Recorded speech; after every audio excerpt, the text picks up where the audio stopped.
welcome to Arbitral Insights, a podcast series brought to you by our international arbitration practice lawyers here at Reed Smith.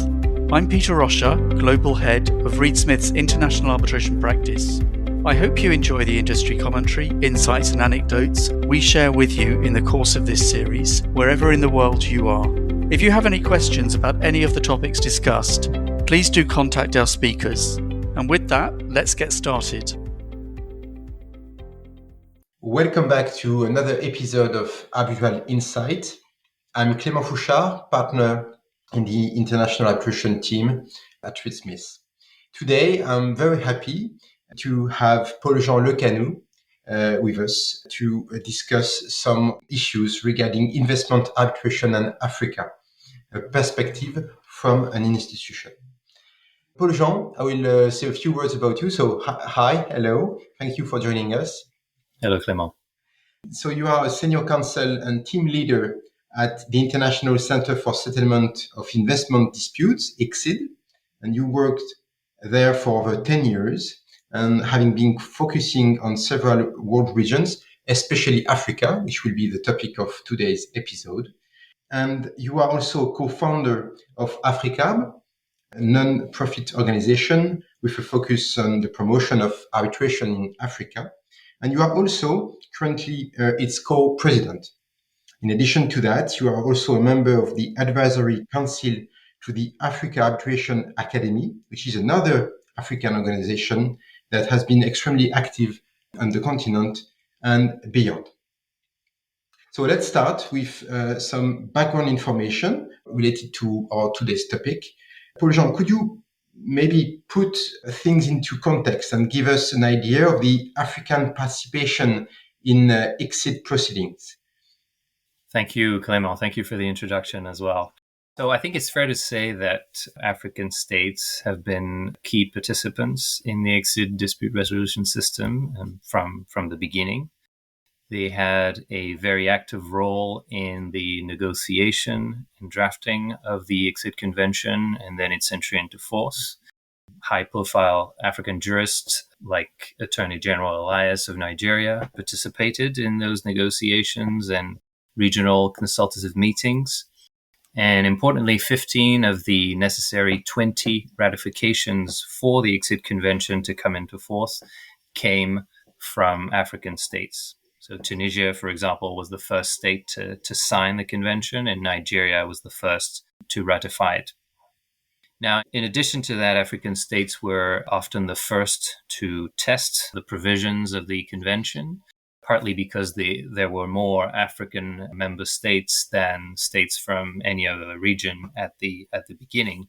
And so they were involved in foundational cases. There are many examples. I'll just mention a few. There was the first contract-based case, the Holiday Inn in Morocco case, the first case based on a national investment law, SPP in Egypt. And I should also mention that the tribunal that upheld jurisdiction under a BIT for the first time in AAPLN, Sri Lanka, was composed also of a majority of arbitrators from the continent.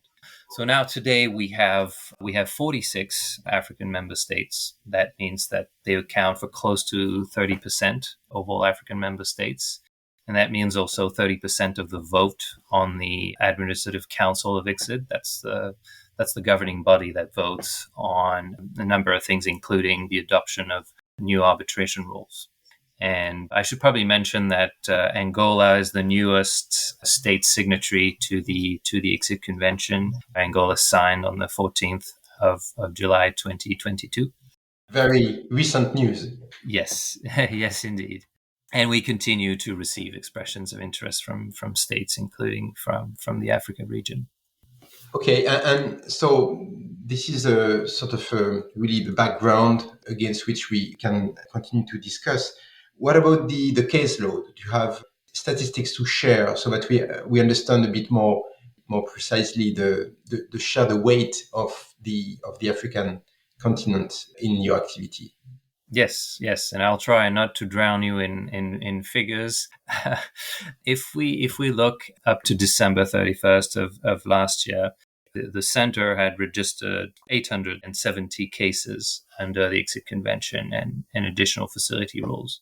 And so 22% of the total caseload involves African states as respondents. So that's about a fifth of all cases are cases involving African states. Now, if we look at just intra-African cases, so cases involving an African investors and an African states, we have a little less than 6% of cases.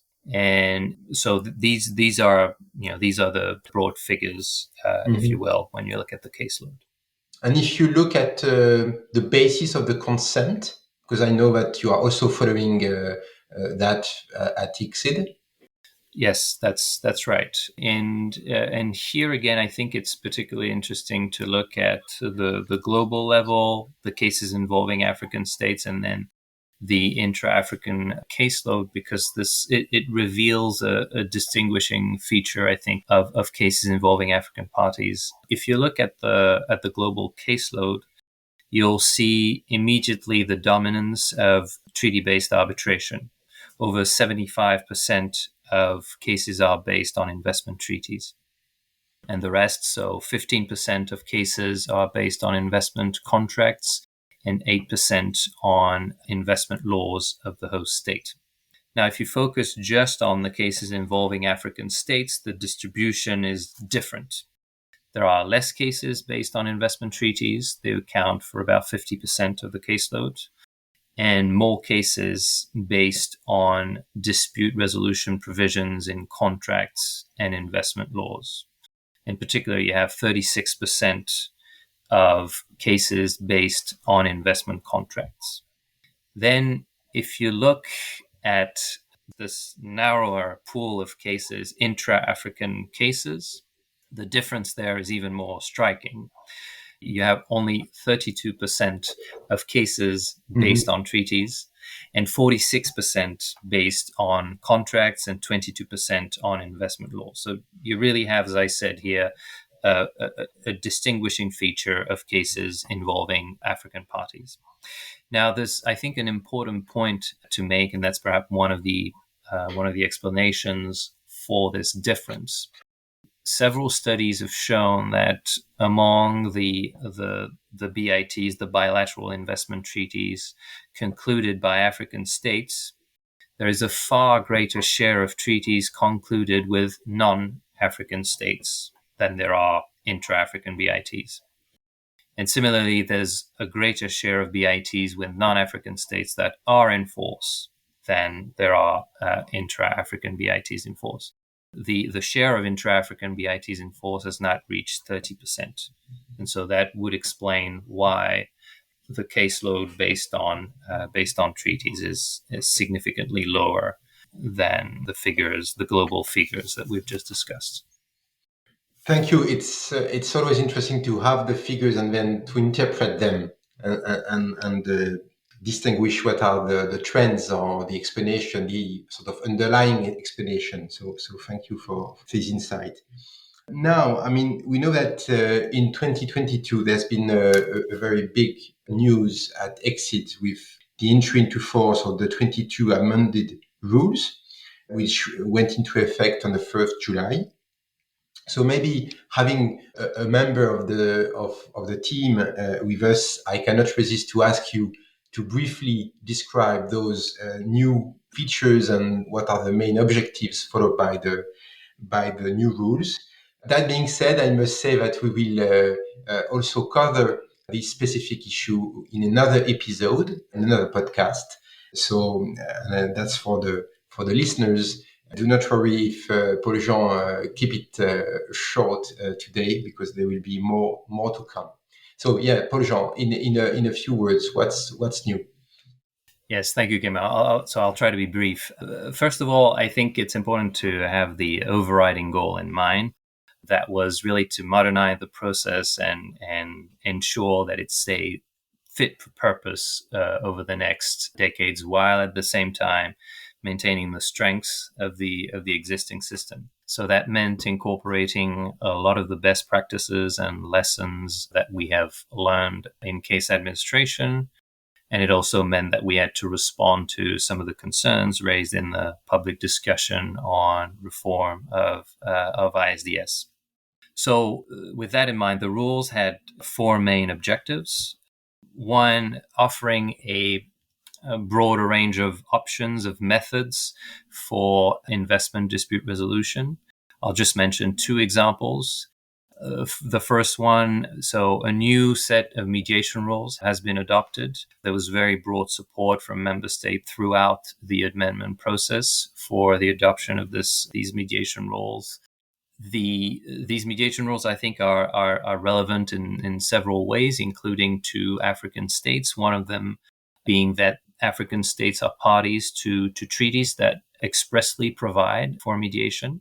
And the second example I would mention is the additional facility rules, which I'm sure will be discussed further. But these rules have been significantly updated to become more widely available to users of ICSID arbitration and conciliation. So that's the first objective, a broader range of dispute resolution options. The second one was achieving a greater efficiency and maintaining at the same time procedural balance. So many measures, many provisions have been put into place to increase efficiency, including an express duty to act expeditiously for parties and arbitrators, shorter time periods for various steps, and time limits for tribunals to render awards and decisions, among other things.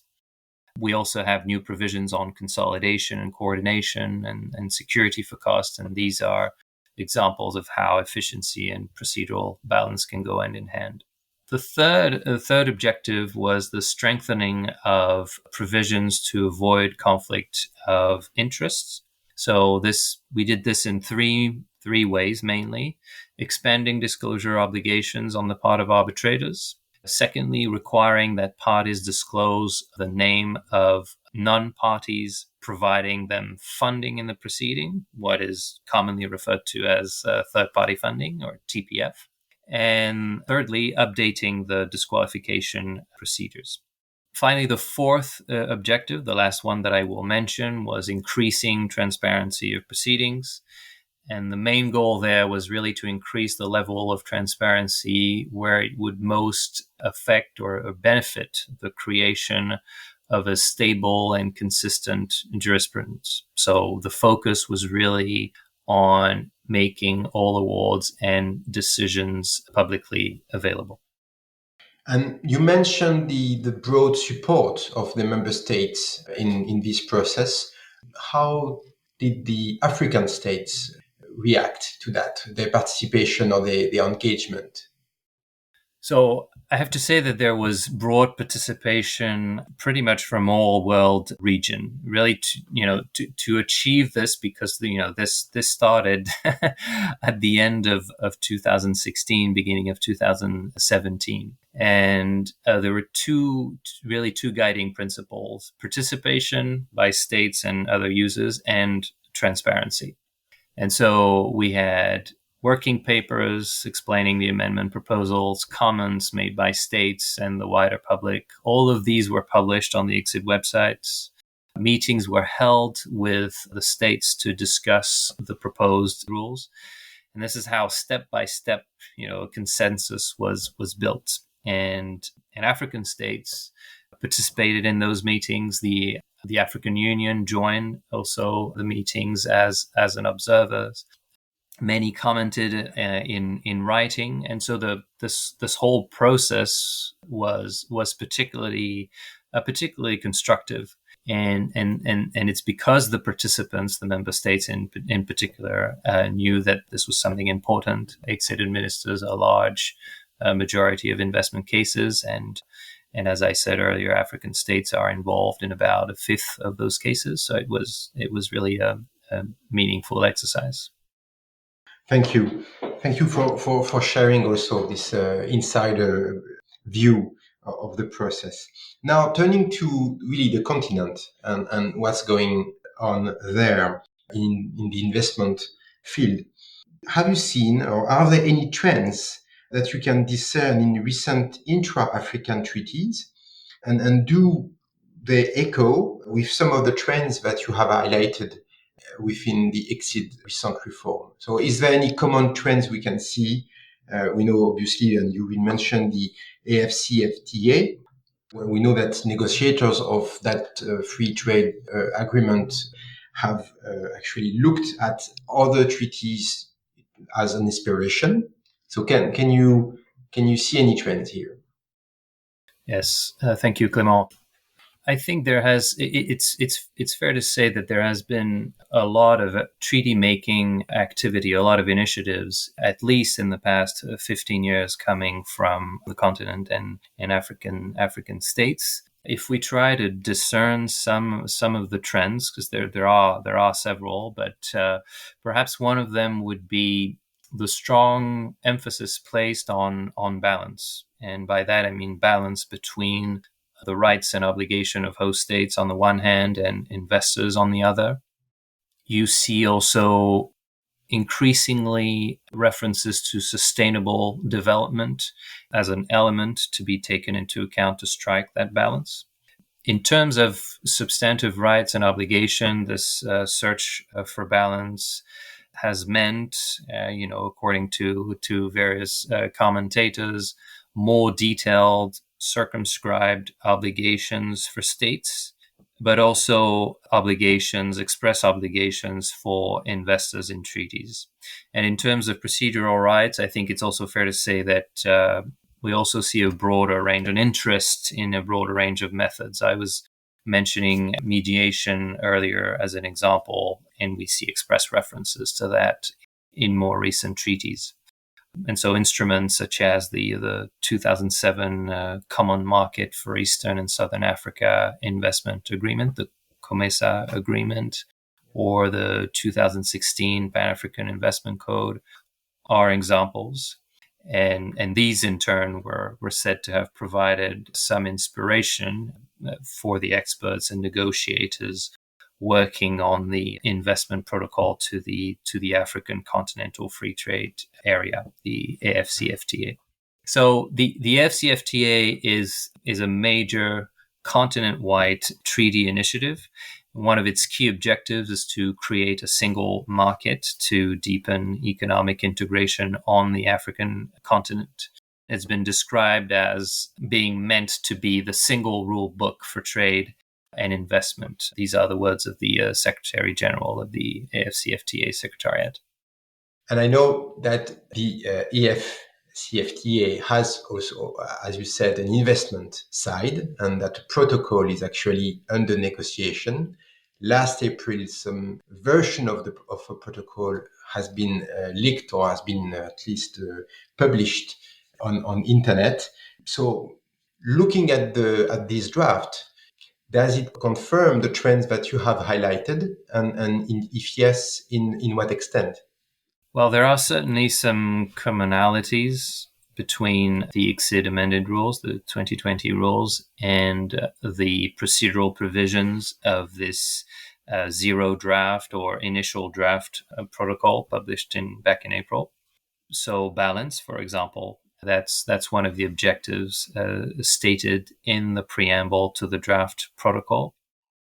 And that's really reminiscent of what you see in the report of the executive directors that's attached to the ICSID convention, this emphasis on balance between investors and states. The third-party funding provision of the initial draft protocol contains extremely similar language to that of the 2022 ICSID rules. So third-party funding, that's certainly a commonality there. Mediation features also prominently in the draft protocol. It's possible to go to mediation at any time in a proceeding. And as mentioned earlier, it's one of the innovations of the new rules and part of ICSID efforts to offer a wide range of dispute resolution tools. One thing that's not directly related to the new rules, but to another ICSID project, the draft protocol also contains an express reference to the Code of Conduct for Adjudicators. And this is a joint project on which ICSID and UNCITRAL are currently working. And so you find a reference to that. And in addition, I would note that the draft protocol contemplates a potential role for ICSID in terms of case administration, arbitral appointments. So you see there as well necessarily a relationship between the new roles and the draft protocol as it stood then. And of course, ICSID is happy to provide supports to African states in the context of the CFTA. Thank you, Paul-Jean. Also, briefly, we have seen the recent publication of the Africa Arbitration Academy Model BIT for African states. Any comments on that document which has been released? Yes, that's another important initiative, and I would say, there are many things to say about it, but here again, you see some similarities with both the new ICSID rules and the initial draft protocol regarding procedural rules. The Academy Model BIT contains provisions on counterclaim. They contain provisions on security for costs, again on third-party funding. It also contemplates a role for ICSID and for the Secretary General regarding appointments. And I would say that these initiatives are perhaps, a good illustration of how multilateral or collective processes can be mutually beneficial or enriching, partly through the participation of states in those different fora. Thank you. Maybe last question for you today. We've discussed potential future protocol on investment under the scope of the EFCFTA. Then the question, which is probably still a perspective, how to address the coexistence of intra-African BITs, and you mentioned those at the beginning of our discussion, and the protocol, the future protocol once ratified. Yeah, I think there are two. It's a very interesting question. I think there are perhaps two preliminary points. One, as you said, it's an initial draft. So here, our discussion is really based on a draft which may change. Secondly, if an investment protocol were to be ratified by a large number of African states, that would mean binding obligations and the possibility of dispute resolution between a significantly greater number of African states and investors under the CFTA protocol. And it's important to remember in that context that there are very few intra-African BITs in force, as you were recalling. And so if widely ratified, the draft protocol is likely to bring about significant changes. Now, what about that relationship between intra-African BITs and the draft investment protocol? There is in the initial draft a provision that addresses this issue. That draft says that existing BITs between the state parties, so between African states parties to the protocol, are terminated upon entry into force. So that's one possibility. The provisions of the investment protocol would replace the provisions or the existing intra-African BITs. Other options that have been discussed or debated actually in one of the academies and AfriCarb's webinar earlier this year was the possible progressive alignment of treaties with the adoption of similar or identical provisions and norms. So there wouldn't be a replacement, but rather an alignment. Another possibility, of course, would be the status quo, no change, and a coexistence of norms. And each of these possibilities will raise its own sets of questions. So we'll see. As the protocol negotiations continue to progress, we should know which option will prevail. Well, thank you, Paul-Jean. I can see that there are many other continuous issues to be discussed, and that can be the occasion to reconvene in the future. So thanks again for your time. Thank you for joining us today. And as I mentioned, there will be more to come on Africa and arbitration. Thanks again. Thank you, Clément. Arbitral Insights is a Reed Smith production. Our producer is Ali McCardle. For more information about Reed Smith's global international arbitration practice, email arbitralinsights@reedsmith.com. To learn about the Reed Smith Arbitration Pricing Calculator, a first-of-its-kind mobile app that forecasts the costs of arbitration around the world, search Arbitration Pricing Calculator on reedsmith.com or download for free through the Apple and Google Play app stores. You can find our podcast on Spotify, Apple, Google Play, Stitcher, reedsmith.com, and our social media accounts at ReedSmith LLP on LinkedIn, Facebook, and Twitter. This podcast is provided for educational purposes. It does not constitute legal advice and is not intended to establish an attorney-client relationship, nor is it intended to suggest or establish standards of care applicable to particular lawyers in any given situation. Prior results do not guarantee a similar outcome. Any views, opinions, or comments made by any external guest speaker are not to be attributed to Reed Smith LLP or its individual lawyers. All rights reserved.